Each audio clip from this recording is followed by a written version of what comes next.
Okay, so good morning once again, Kabalen, and welcome sa ating panibagong vlog. At ngayon ay isang importanteng araw dito sa Angeles City because ang Holy Rosary Parish Church ay magiging isang Minor Basilica. Yan. Parang ngayong araw gaganapin yung event na yon. At nandito tayo sa may Santo Encierro Street, Santo Cristo. So tanaw na natin yung Holy Rosary. Yan. Siguradong maraming tao niyan. Yung traffic scheme dito sa may Angeles City, especially dito sa may bandang Central Bank, papunta rin sa may Santo Rosario, basta malapit doon sa simbahan, ay sinara yung mga kalsada. Nagkaroon ng rerouting dahil marami nga yung bibisita niyan, maraming tao yung pupunta. Para masaksiyan yung isang mahalagang event na mangyayari sa ating Pisamban Maragul. So ngayon ay nabigyan tayo ng pagkakataon para makapunta ron at makilahok doon sa gagawing celebration ngayon. So asahan natin na matindi yung traffic rito hanggang mamaya. Dahil nga yung mga ibang daan ay ginawang one way.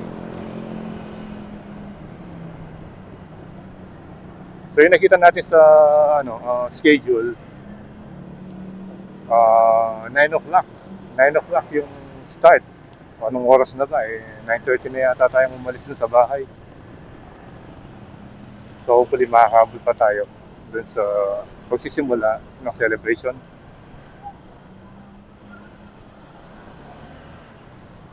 Yun, no? Gumawa na sila ng yung parang tent. Hanap lang tayo ng parking dito. Grabe. Wow, ang ganda pala dun, no? Dun pala mismo gaganapin. Ayun, no?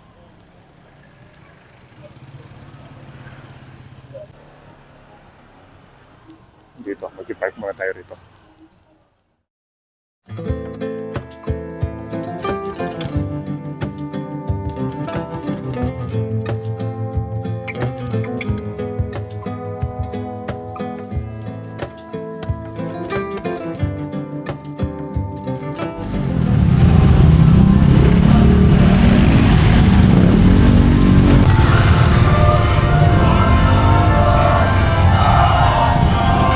Parang mag-start pa lang yung celebration.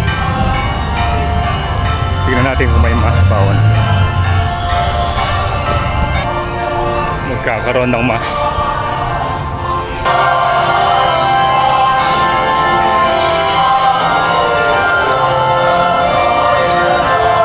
Dito pala gaganapin.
So pagdating natin dito sa tapat ng mismong church, makikita natin yung yung carpet ito. Ewan ko kung para saan ito, kung ano ba yung dadaan dito, pero punta tayo doon.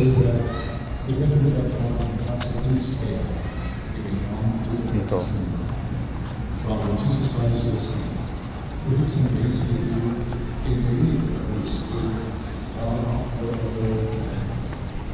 Malaos tamo po. So ito yung mga personalities na pupunta ngayon dito. Ayan sila.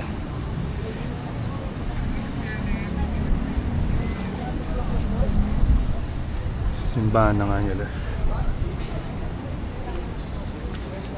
A reading from the book of the prophet Isaiah. How beautiful upon the mountains are the feet of him who brings glad tidings, an salvation, and say to Zion, your God is King. Hark, your sentinels raise the lazy directly o'er their eyes. The Lord is story, God. Bring out together song. Bali dito, vacant. Usually kasi dito yung mga nagsisimba eh.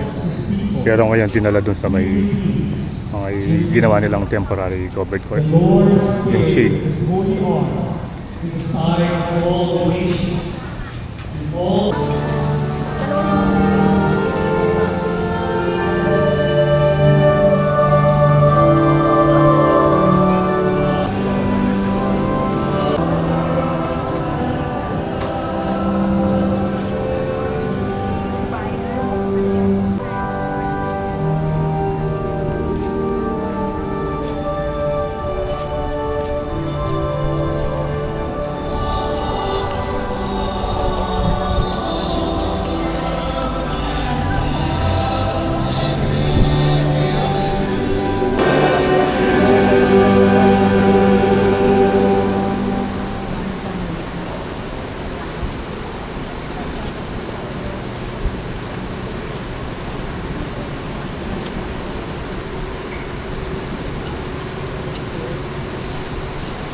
A reading from the letter of St. Paul to the Ephesians.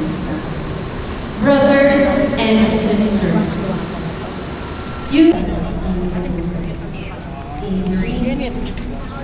also are being built together into a dwelling place of God in the Spirit. The word of the Lord. Thanks be to God.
Some say John the Baptist, others Elijah, still others Jeremiah, or one of the prophets. He said to them, "But who do you say that I am?" Simon Peter said in reply, "You are the Christ, the Son of the living God." Jesus said to him in reply, "Blessed are you, Simon, son of Jonah, for flesh and blood has not revealed this to you, but my heavenly Father. And so I say to you, you are Peter, and upon this rock I will build my church, and the gates of the netherworld shall not prevail against it.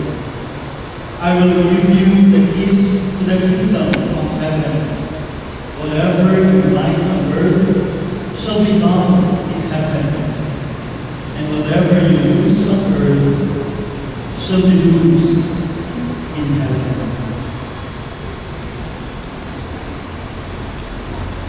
Gospel of the Lord.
May CR po dito ba? Diretso lang po, bandang kaliwa. Yata yung bata. Why, ano na kalugner? Nandun yung marami. May bisoras sa harap na lang. Sa kayo. Hindi niya pa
Amen. Please be seated.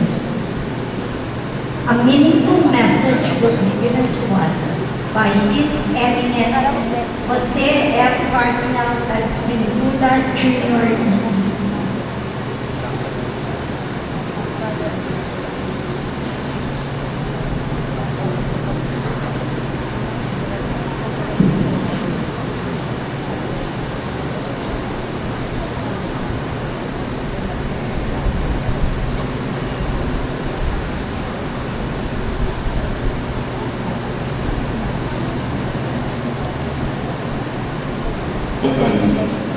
Your Excellency, Most Reverend Charles John Brown, Apostolic Nuncio in the Philippines, Your Grace, Most Reverend Florentino Lavarias, Archbishop of San Fernando de Pampanga, dear brother, Parish here in Angeles as a minor basilica.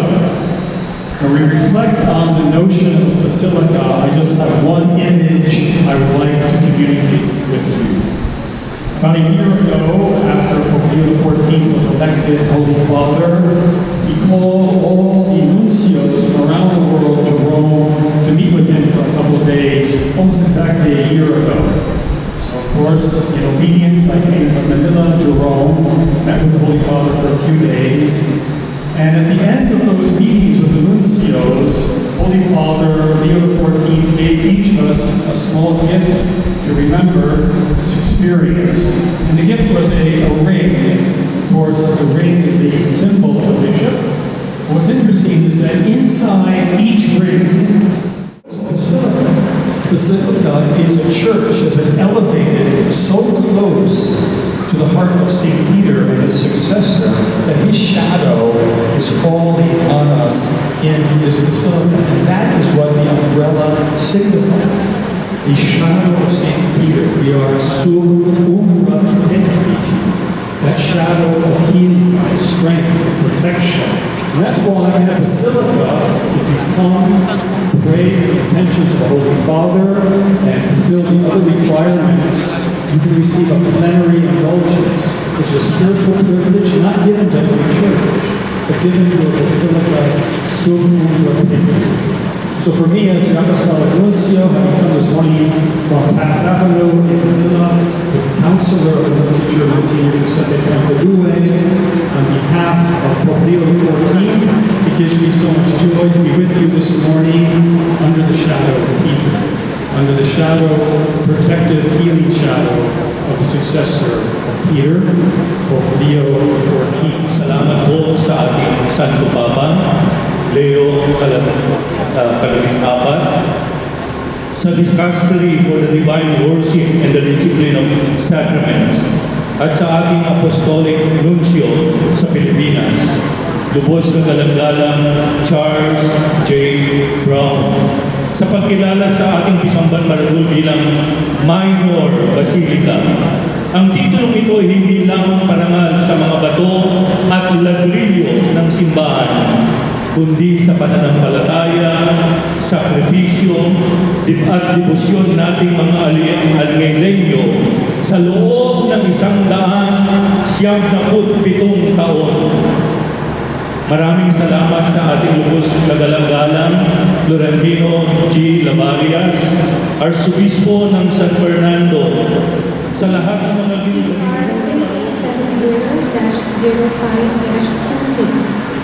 Resolution officially declaring Our Lady of the Most Holy Rosary, La Naval de Angeles, as the Mother Queen and Patroness of Angeles City in recognition of her historical, cultural, spiritual, and religious significance to the Angelenos. Whereas, Section 16 of Republic Act 7160, otherwise known as the Local Government Code of 1991, empowers local government units to preserve, promote culture, heritage, traditions, and values of the community.